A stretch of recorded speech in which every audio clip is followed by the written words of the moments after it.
delivered to a forgotten shrine at the edge of the Witherwood. Recipient: an ancient guardian bound by broken covenant. There are places even angels forget to name. They exist not between realms, but beneath them. Buried in the mulch of old creation, wrapped in the vine-work of half-remembered prayers, gnawed on by time and guilt until only the bones of belief remain. And in one such place, a forest too dead to grow and too alive to die, I found myself standing with a box that barked, not metaphorically, literally, a sleek hexagonal package sealed with obsidian wax and wrapped in parchment scrawled with both liturgical blessing and biological warning. Urgent delivery. 1 divine containment vessel. 2. The Shrine of the Hallowed God. Location: edge of Witherwood, formerly known as God's Breath Grove. Contents: unstable relic. Do not feed after dusk.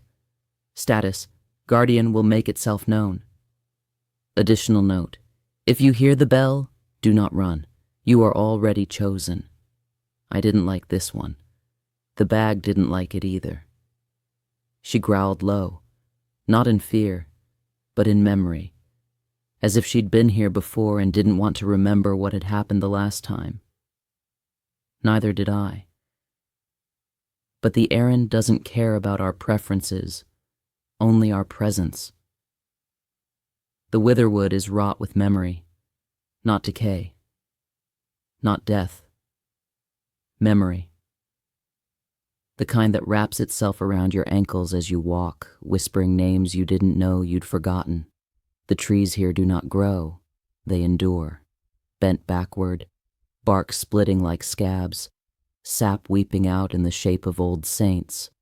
No birds, no wind, no sky, just that sound, that bell. Distant at first, then close, then inside your bones. The shrine is not marked, not protected, not even whole. It's a ruin made of cathedral ribs and hunger, a place where sacrifice wasn't offered, it was demanded.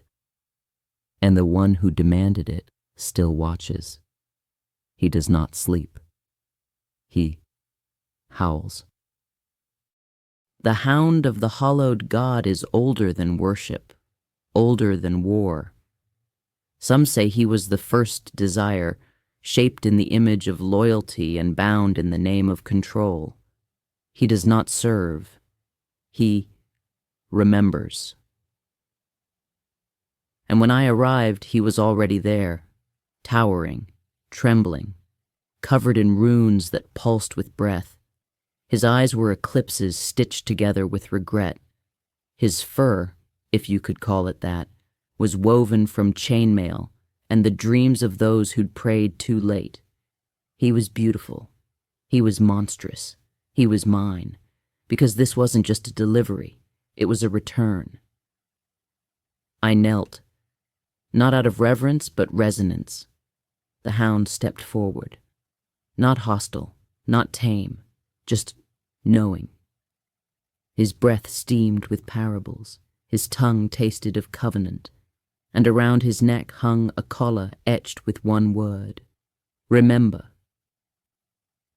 He sniffed the box, growled, a sound like thunder weeping, and then he spoke, not with words, but with gravity. You carry what should never have been touched. I nodded. I'm just the courier. The Hound looked through me. You are the confession. He turned, walked to the altar stone and lay down, not in surrender, but in ritual. I approached, set the box before him, and as it touched the stone, it opened itself. No hands, no key, no permission.